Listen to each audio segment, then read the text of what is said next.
Hi everyone, and welcome to the first STMU of 2021, still in an online format, of course. It's been a while since we've had one of these, but I hope you're all doing well.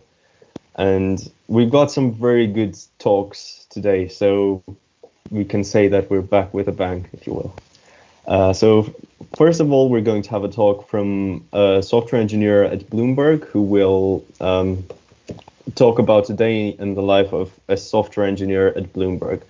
Of course, this is going to be a great opportunity to ask all sorts of questions at the end, which you can always do down in the Discord channel called Event Chat. So feel free to ask your questions there, and Gökçen is going to take all of them at the end. And then we're moving on to a speaker of legend, Dylan. Older members of CompSoc someone might know who he is and what sort of talks he does. I'm really looking forward to it, especially as it's going to be in an online format, which should actually be pretty interesting. And so, yeah, enough from me right now. Please welcome Gökçen from Bloomberg. Hello, everyone. I hope that you can see me. My name is Gökçen. I'm an engineer from Bloomberg. I've been working at Bloomberg for 3 years and a half so far. And I'm going to try to explain, as Tudor said, what my daily life looks like. I'm streaming from my bedroom. Sorry for that. Now I'm going to be sharing my slides. So give me a second, please.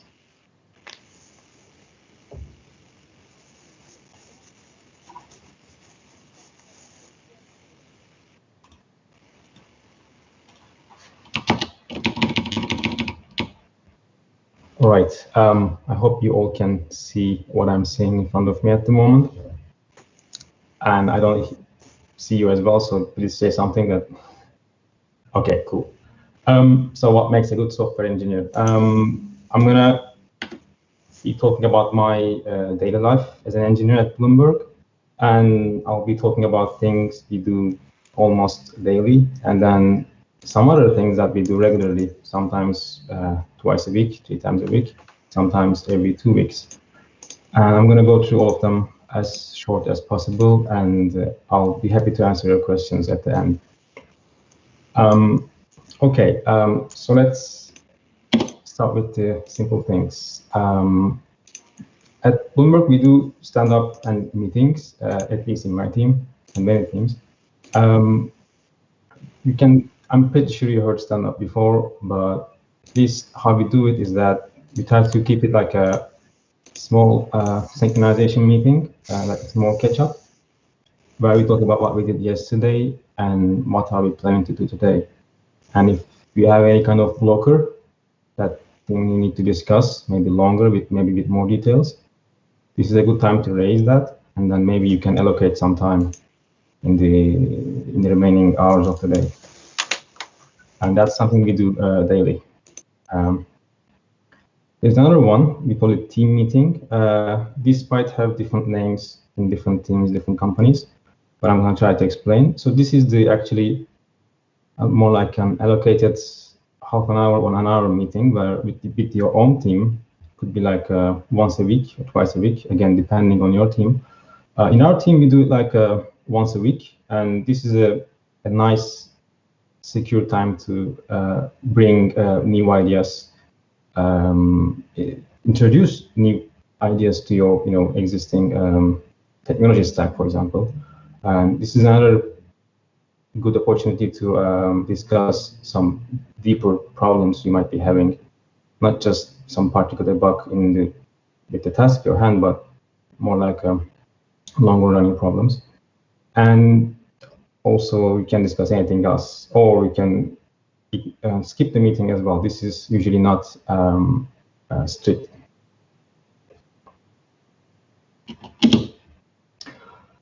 I'm gonna move on to the code review. This is something we do every day, every hour, and I don't think we have some interaction here, but at least I'm gonna ask you to think about what we should be reviewing at the end of the day, and I'm going to try to give my own answer. Right. What we are trying to review, at least in my team, is that mainly two things.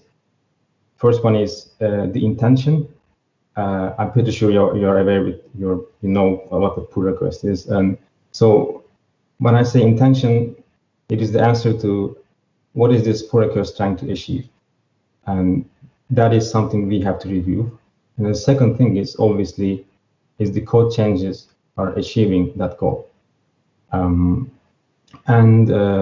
code reviews are, can be can have friction, or as a coder, you might be annoyed that you don't receive quick feedback because people are, taking their time to review it. There are lots of things you can do, and we try to do as a team as well to improve the situation, to make the whole process smoother for everyone. And I'm going to try to explain as the coder what you can do. Well, first of all, don't take the commands personally. While you're attacking the problem with the task in your hand, it is perfectly okay to, come up with something different, come up with something that's not discussed before, and it might actually work. It might be a better solution than what you discussed before, but it will probably also bring some risks, or it might, what you're trying in the pull request might not be very obvious. So people might react to that. People might ask for some clarification. So if it turns out that what you're trying is going to take more time and more effort, try to stick to the original goal. Try to keep it small and simple, and that's the other thing. Similarly, as I mentioned, the intention, make sure that the intention is clear as possible. This could be by choosing sometimes simple as choosing a simpler variable name or a nice function name. Also, the complexity as well. You might come up with some, levels of abstractions in the solution you're doing, but maybe there is a simpler way. Also, comments, documentation, good commit message, these help a lot to clarify the intention.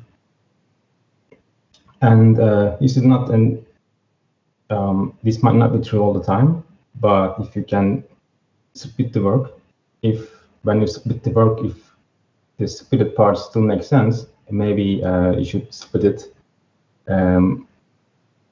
It's definitely going to help to have a smaller pull request and smaller code changes to have a look at for the reviewer. I'm going to now move on to the reviewer. Ask questions, obviously. Don't feel afraid to ask for smaller things to review. Don't be afraid to say, can we split this? The worst case, the pull request author would say no, because X and Y. If you think that tests are missing in the code changes, it could be like the person is introducing something new, so that requires its own tests. Don't be afraid to ask for more tests. It's part of the job. And if something's still not clear, ask for more documentation. But you're also responsible as a reviewer to focus on the big picture as well.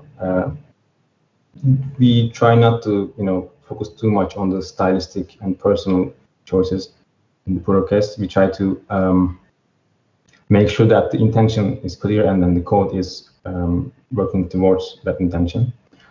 The worst case, if you feel like the reviewing process is becoming harder because you don't understand what's going on, you can always reach to that person and say, can we look at this together? And this is something we try to do almost every day in our team, and we find that very helpful.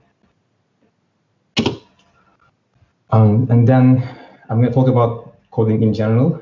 This might be very similar to what I talk about in the code reviewing process. If you try to keep things simple, if you try not to optimize prematurely, and if you try not to bring complex ideas without documenting them, things usually go fine. For example, when you introduce something something cool, you think it is cool, and it might be actually cool, and it might be the right thing to do, but if you don't make that clear as possible, the other people might not be that familiar with what you're trying to introduce, basically. So yeah, try to keep it simple and try to make it obvious. When you're introducing a new thing, it could be a new project, it could be a new module, a new function. The first version might feel like a spaghetti, which is fine, but the first goal should be making it like a working code. In the later steps, however, it is very helpful to try to bring it down to like a simple and readable version. And yes, I'm gonna move, sorry, I have one more slide. While working on any project, it could be a new one, an old one, you'll always introduce bugs. There's no way around that. Don't ever finger point if you find a bug that's written by someone else's code. As part of the code review, you're actually embracing these mistakes, and it also helps you to feel good and own the product you're working on. I think that's pretty important, and we try to do that in our team. When you're coding, I know it might be boring. I personally think sometimes it's very boring, but try to add tests and try to maintain tests as much as possible. Tests are a very good way of documenting the behavior, the intention of the code that it tests. And finally, coding is like a craft, and you're never going to stop learning. When I first started in Bloomberg, I was in an infrastructure team, and I was focusing on the build tools of lots of things. And my customers were actually the rest of engineering. And 2 years later, I moved on to a totally different area, and I was challenged with a very, very different class of problems. And that felt actually great. I realized there's a lot more to learn. Right, I said pantry here because in our Bloomberg buildings, we usually have a dedicated floor, we call it pantry, and this is a nice place that you can hang out with your teammates and have a coffee and discuss over things. But unfortunately, during this COVID era, we don't have that. Instead, we try to do video conferencing. I personally miss the pantry a lot. In the London building, we had some nice spacious pantry. I used to love hanging out a lot.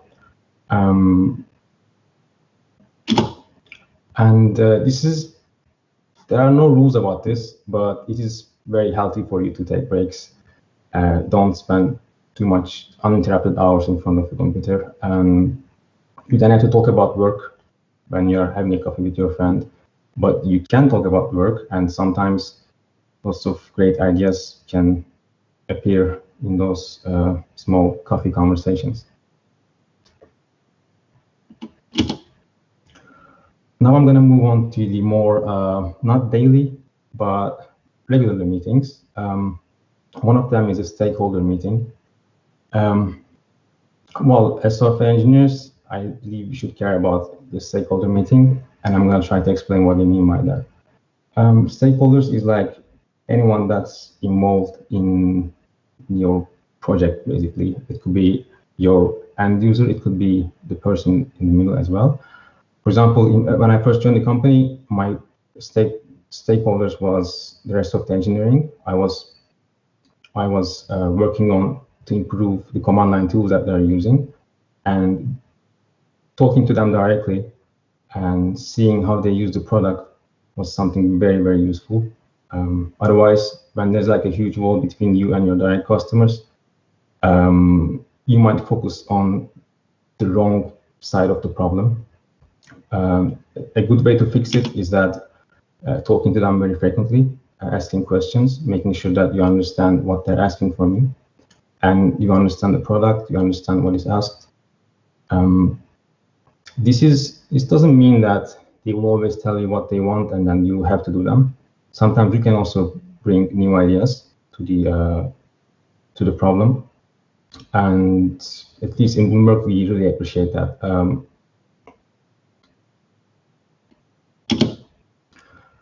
Okay, design meetings. This is the second type of meeting we have in the team. I think, sorry, that was a team meeting. Okay, this the design meetings is less frequent than the team meeting, the one that was like a weekly. This one is more like every time we have a new project going on, every time there's like a significant thing that our stakeholders ask from us, we come together and we have like a whiteboard and we just brainstorm. Well, we don't brainstorm like very freely. We always have a goal. We always have a problem to solve. And in these meetings, we try to discover the solutions.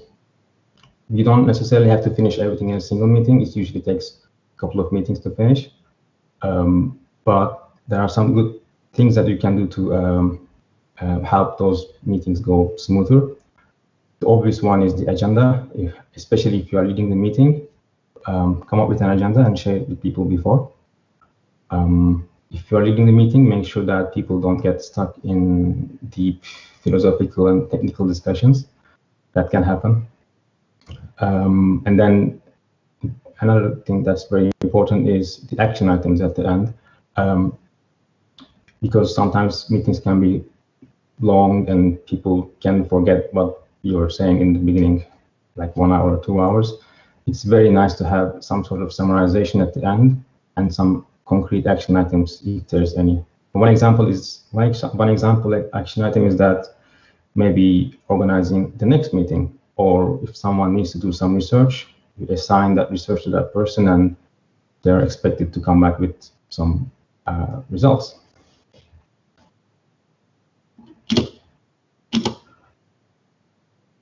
And during the meeting, you don't have to be the leader, mediator of the meeting, but please try to stick to the goal, to not go into the rabbit hole of technical implementation details. This is similar as code review. Don't take comments personally, and again, ask questions, and don't hesitate to propose radical changes as well.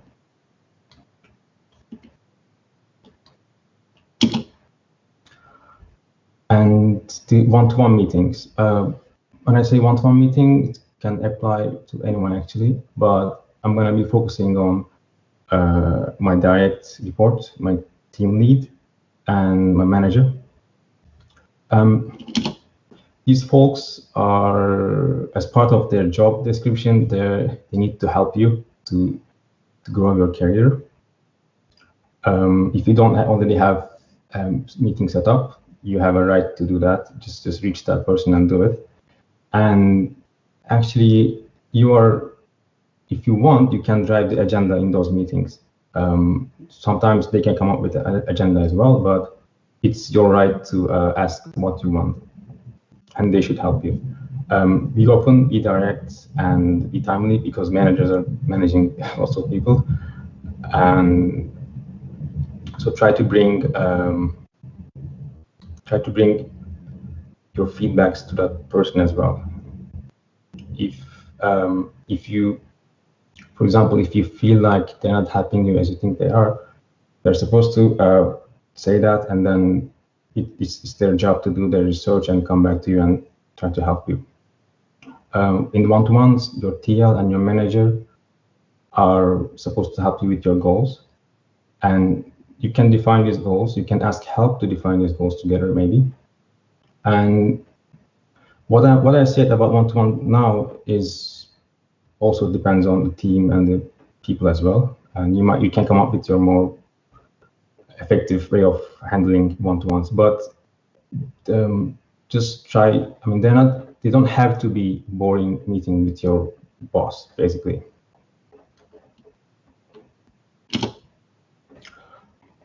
All right, I think I'm finished now. I would like to now ask if there's anything else you would like to know, and I will be very happy to answer.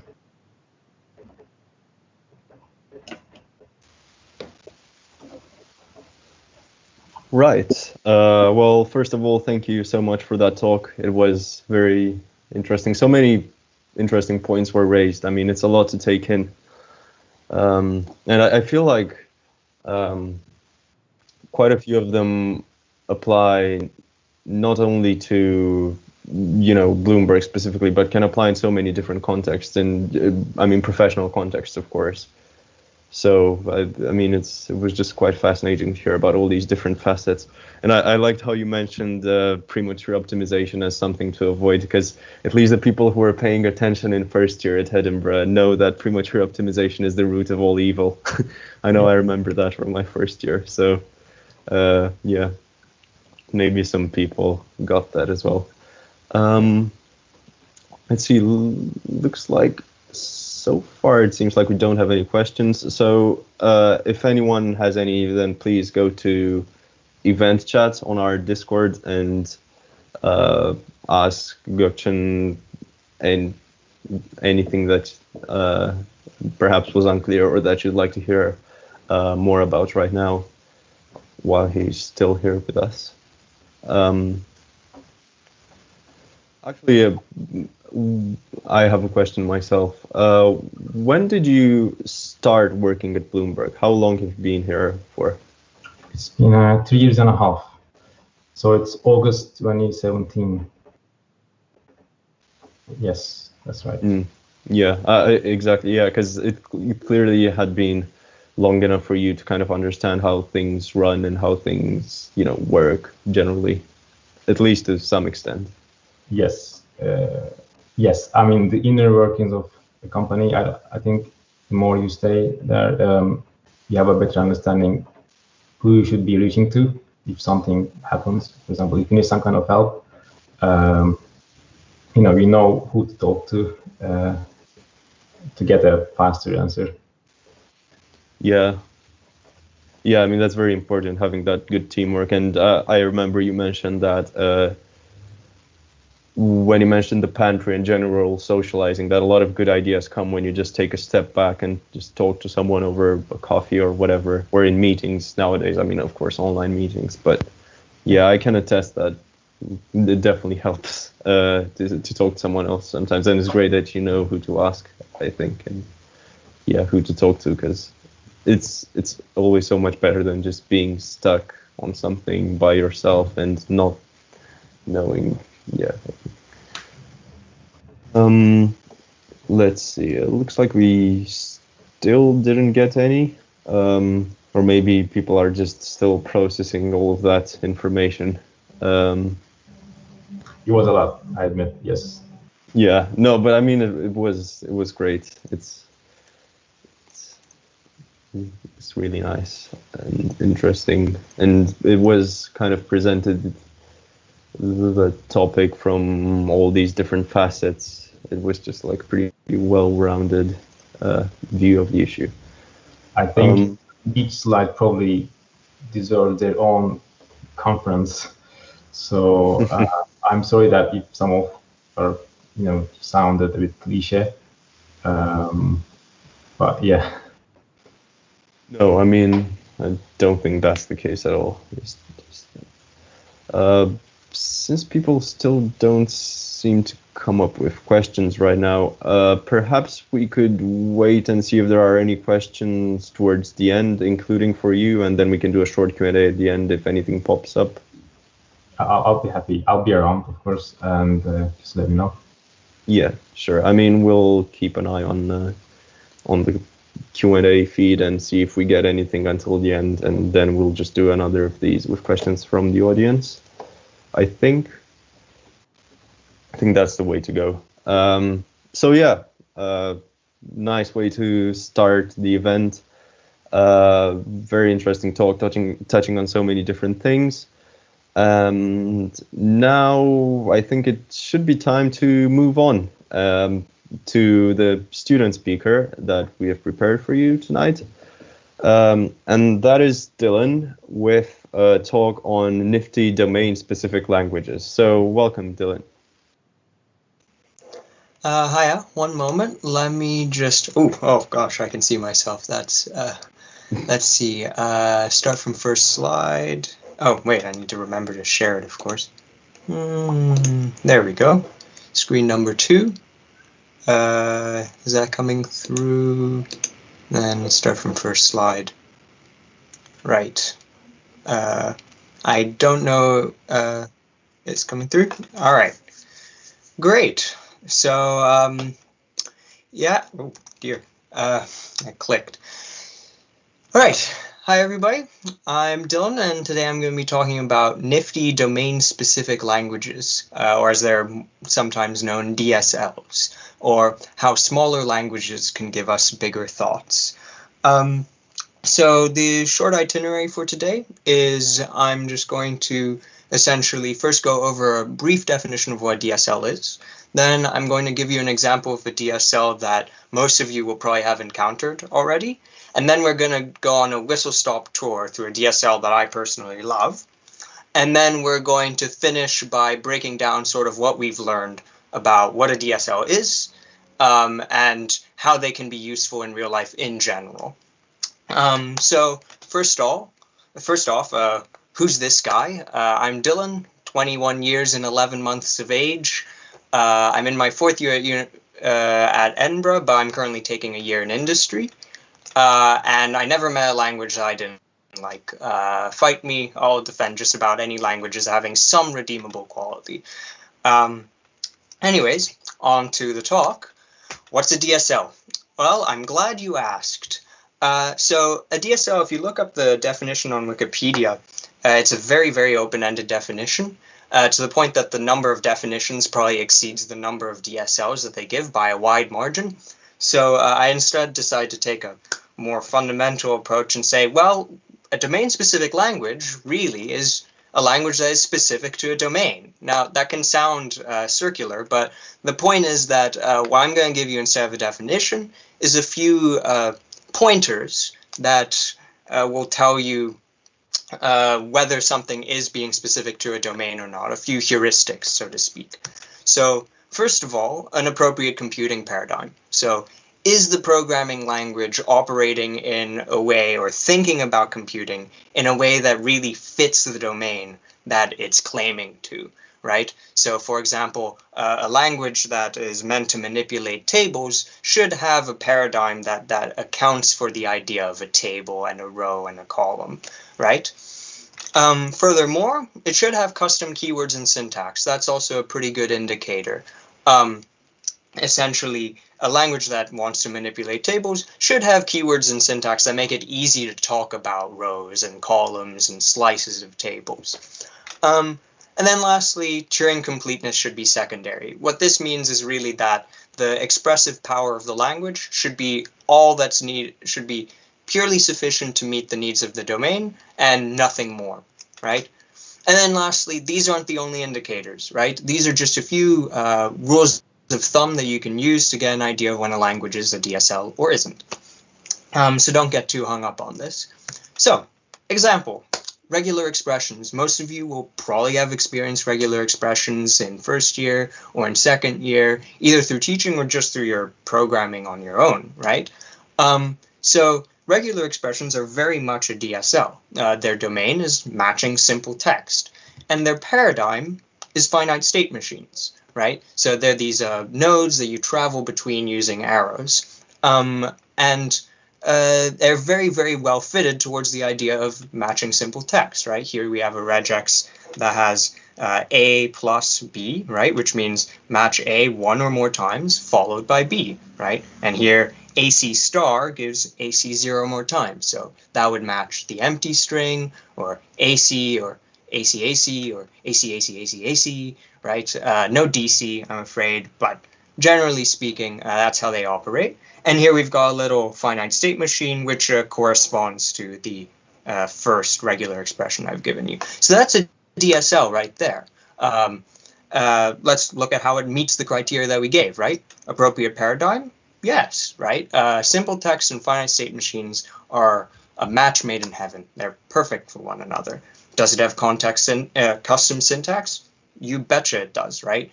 These plus, this times, these parentheses, they are exactly talking about text and nothing more, nothing less, right? And finally, is it not Turing complete? Yes, it isn't. Essentially, regular expressions are purely capable of expressing just matching of simple text and nothing more powerful, right? So you can see that according to our criteria, it's pretty obvious regular expressions are a DSL. So DSLs aren't that scary. You've probably encountered them before in the form of regular expressions. So now, let's get our hands dirty with a DSL that I'm fairly sure you probably haven't used before. JQ, the JSON query language. Now, this is one of my special favorites. It's good for querying JSON, as the name describes, which of course implicitly makes it web scale, so that's pretty good. And is really easy to invoke. You just put JQ and you put your program between quotes, and then you pass it your input piece of JSON, and it will do the querying according to what your program asks it to do.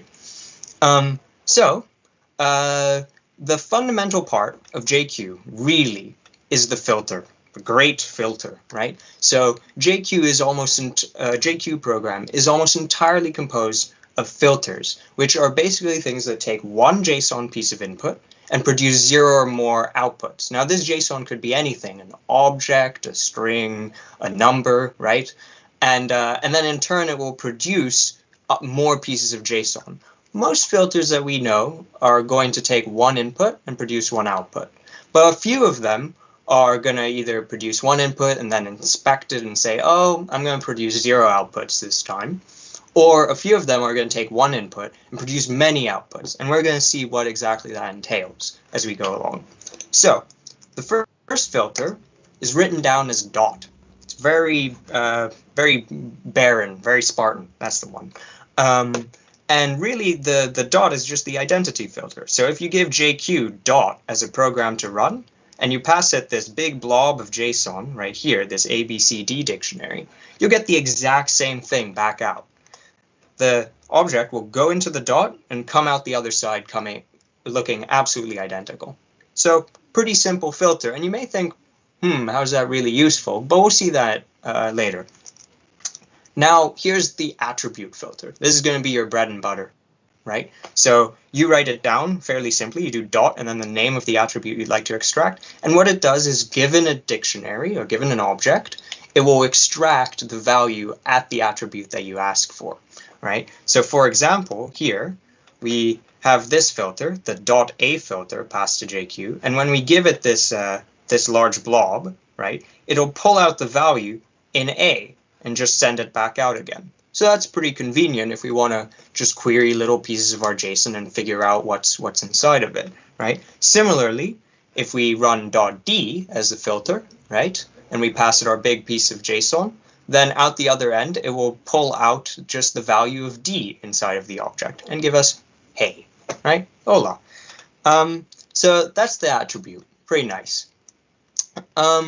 So in turn, we can do all sorts of stuff with this, right?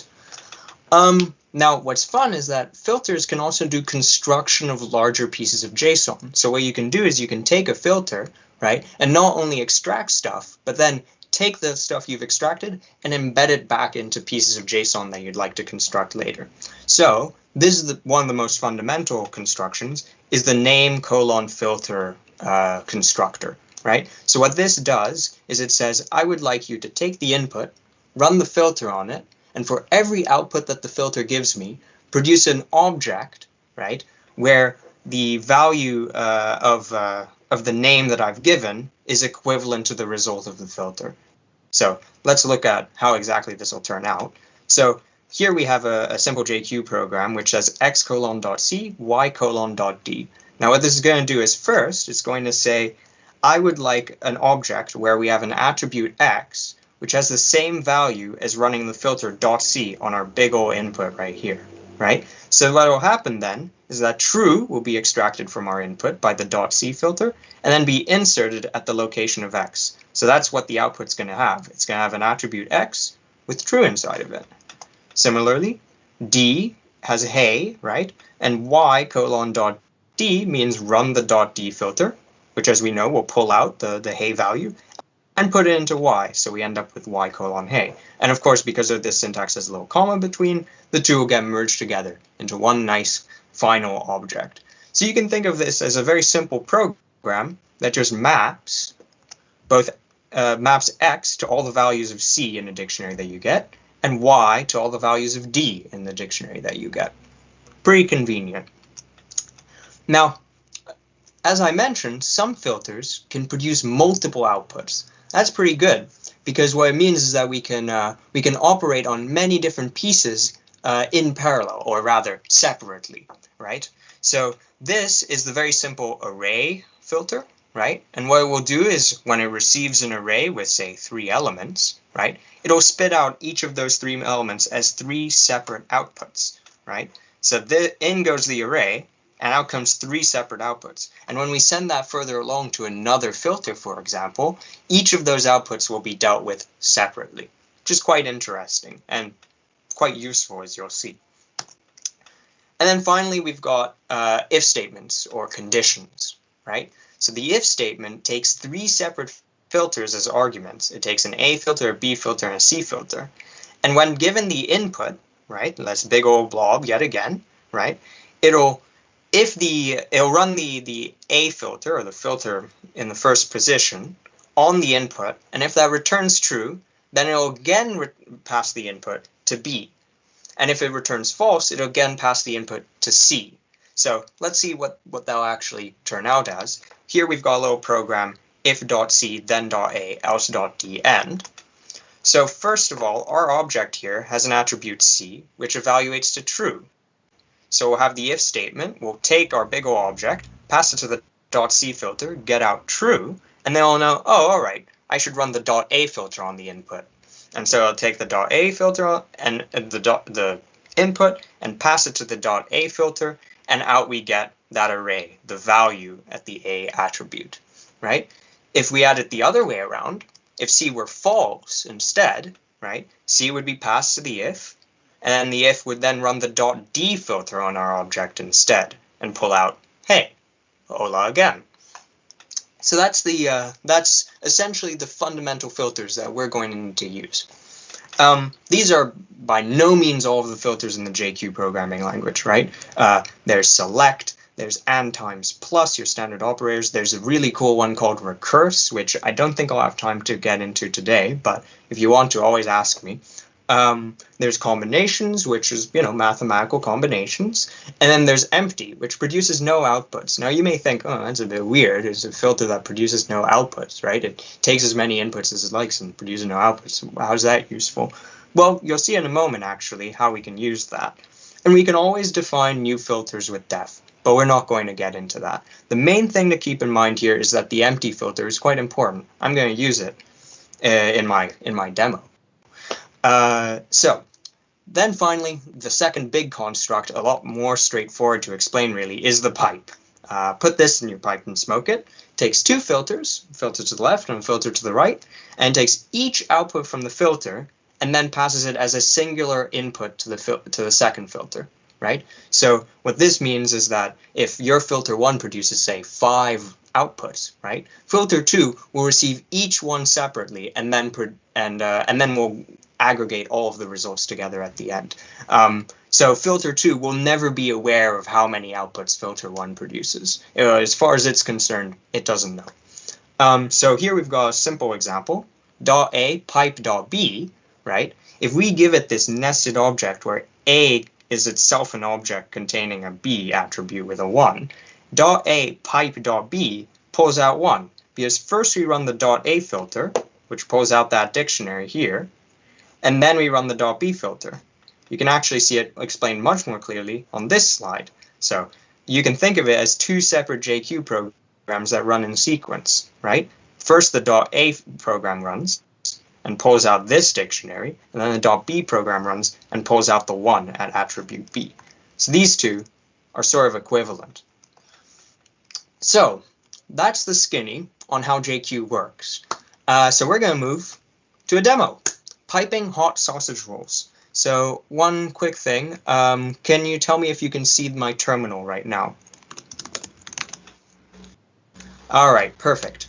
So let's assume that we've got an extremely valuable piece of data right now. We've got Greg's API.json, all right? What this does is it tells us the addresses of 50 different Greggs locations across the country and tells us whether their sausage rolls are warm or not, right? So we can see we've got freezing cold, wee bit of heat, freezing cold, chilly, lukewarm, and me, I like my sausage rolls piping hot, right? I like them, I don't want them warm, I want them piping hot. So let's write a little JQ program, which actually is going to allow us to find out where we can get piping hot sausage rolls. So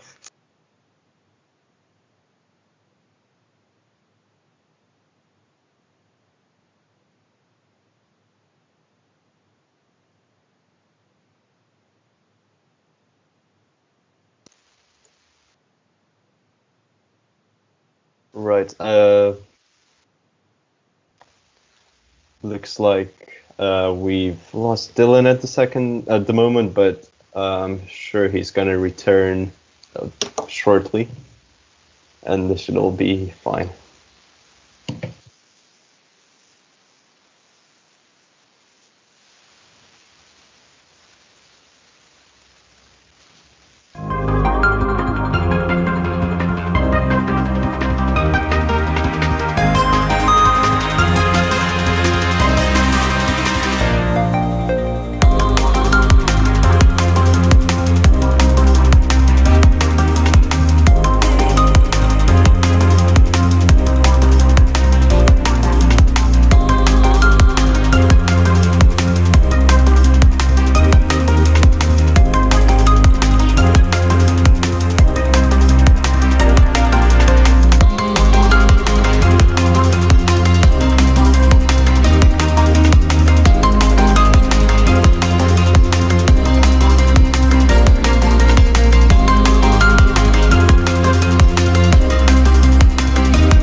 Right. Hi, everybody. Sorry about that. My internet does this once every 2 weeks. So it picked a perfect opportunity to just decide that these were the 5 minutes it wasn't going to work for. But alas, I'm back. Hopefully you haven't all left. Essentially, let's get back to the sausage rolls, piping hot one, so to speak. So, where was I? Right. We've got the Greg's API JSON, and it contains all of these addresses and statuses, right? Lukewarm, a wee bit of heat. And I'm not entirely sure where my internet exactly cut out, so I'm just going to go over this real quick, right? We've got 50 locations, right? Each with the address of a Greg's. That gives us the postal code, as well as the status of the sausage rolls. Now, I like my sausage rolls piping hot, and as you can see here, we got freezing cold, chilly, lukewarm, a wee bit of heat, right? But nothing really piping hot like what I want. So what I'm going to first do is I'm going to see all of the statuses that I want. So first, I use my array filter, which is going to produce one output for every object in the array, right? Boom, we've got every single object being consulted separately now. We've stripped away the array on the outside, and now we're going to look at the statuses. So if I run status, boom, we've got warm, freezing cold, wee bit of heat, aha, piping hot. So we know that at least there's one place where we can get piping hot sausage rolls. Well, the only problem is, of course, we don't know the address, right? We've already pulled out this status, and we don't really have any way of recovering what was the address to begin with.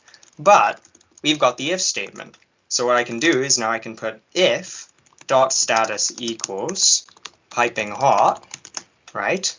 Then dot address, right? Else we'll do empty end. And so what this is saying now is given a possible object, right? First check if the status is piping hot, and if it is, then extract the address for us.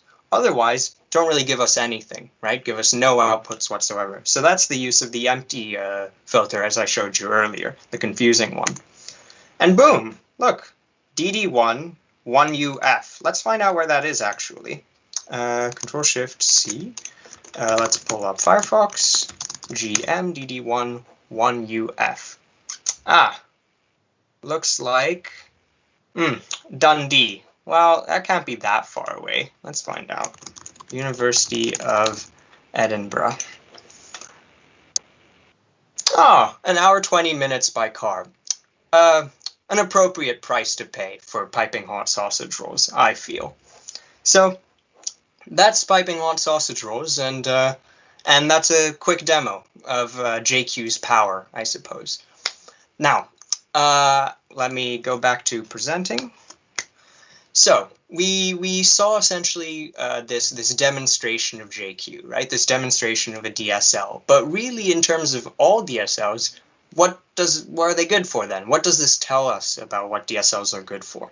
Well, allow me to be a little bit hand-wavy for a moment and say that really in software engineering, in the absolute, or in writing code, let's say, that really your process is going to be this. You've got a problem within a specific domain, and first you need to take that problem and then you encode it within a paradigm or approach, say OOP, functional programming, the list comprehensions that JQ is using, right, the filter process system, right?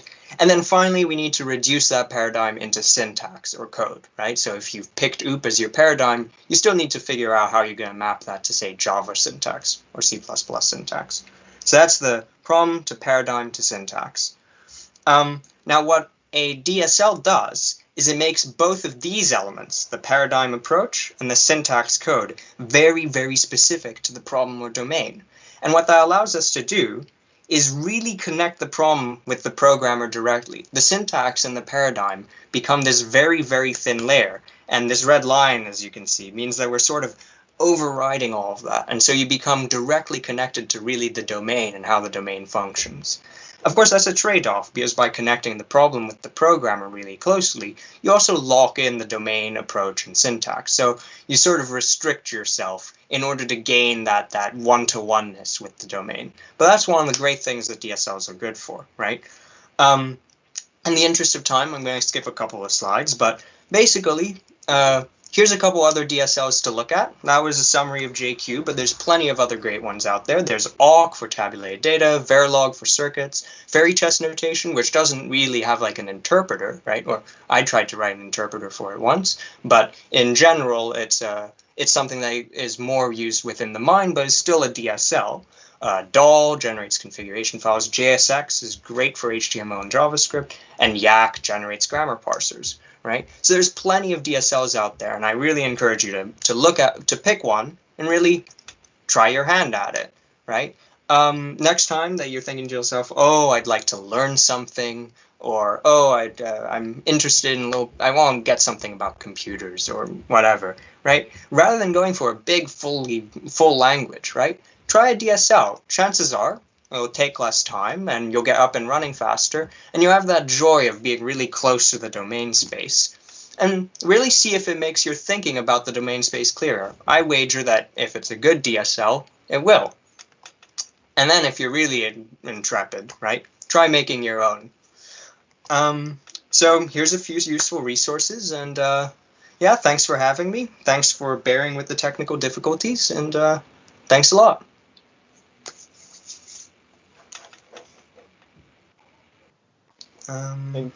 Thank you so much, Dylan. Yeah, I mean, you can't really do anything about those technical difficulties, but in fact, you dealt with it so well. It was absolutely amazing the way you came straight back into things. Yeah, just a quick disclaimer though. We do not endorse breaking the lockdown in order to get piping hot sausage rolls. Oh, no, not at all. Save all of this for later. Learn DSLs so then you can find out what the best sausage roll locations are afterwards, and then go for that drive. Exactly. So with the lockdown, you've probably got maybe anywhere between a few months to perfect your sausage roll detecting algorithm before you actually test it in the wild. So it's a plus, really. Yeah, exactly. Let's see. First, I'm just going to read some of the live reviews that you were getting for the presentation. So, we love you, Dylan. Beautiful. This is delightful. Greg's, and these are just some of the things that the people felt they should write as a reaction to your talk. So, thank you. And they were very understanding with the technical issues as well, which is great to see. Let's just see if we're getting any actual questions. But until then, I'm just curious. You said you never met a language you didn't like. What's one language that you liked, maybe not the most, but more than a lot of other languages? What's the first that comes to mind? Okay, I mean, it's no secret that my favorite language is Haskell, right? I'm quite obsessive about it. So I get a lot of fun out of Haskell. Another fun thing, I suppose, is, I mean, if you're asking about a language that I like that I think quite a few people don't, I would say MATLAB. I quite like MATLAB, actually. The one indexing isn't fantastic, but in a very real sense, MATLAB can be considered, in a way, a DSL for matrix programming. And I feel like it does that pretty elegantly. So, yeah, there you go. Yeah. Okay, looks like some people are typing. Okay, so other than JQ, what's your favorite DSL? Other than JQ, so at work currently we use Clash, which is actually a good example of what's called an eDSL, an embedded DSL. So that's a DSL that doesn't define its own syntax, but rather exists within a proper language, right? And has a few maybe small special cases, right? So Clash is what we use at work currently to essentially write circuits the same way you would in Verilog, right? But using Haskell instead, which gives us some really impressive guarantees. And this is one of the things about an embedded DSL that you don't get with a traditional DSL, is you often get to leverage all of the power of the existing ecosystem in building your DSL. Yeah. I'm just waiting because other people are writing. So, okay, so what do you think about JetBrains MPS, Meta Programming System? I've never used it. I've never even heard of it. Well, no, I've never even heard of it.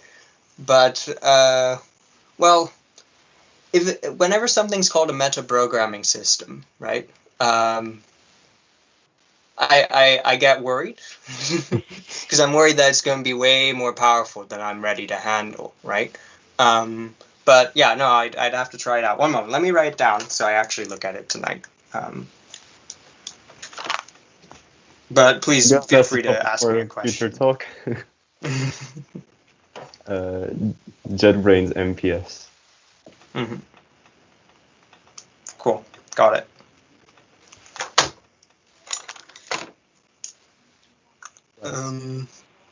Let's just see if we're getting any other questions right now. Now is people, this is your last opportunity to ask Dylan or Gökçen some final questions before we wrap up this event. So feel free to ask. I think we should wait for an extra minute or so.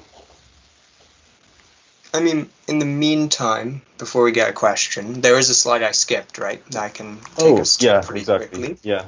One moment. There we go. What are they good for? So this is a pretty wonderful quote from Alan Perlis, the first person to ever win the Turing Award. And he talks about how it's important to keep fun in computing, right?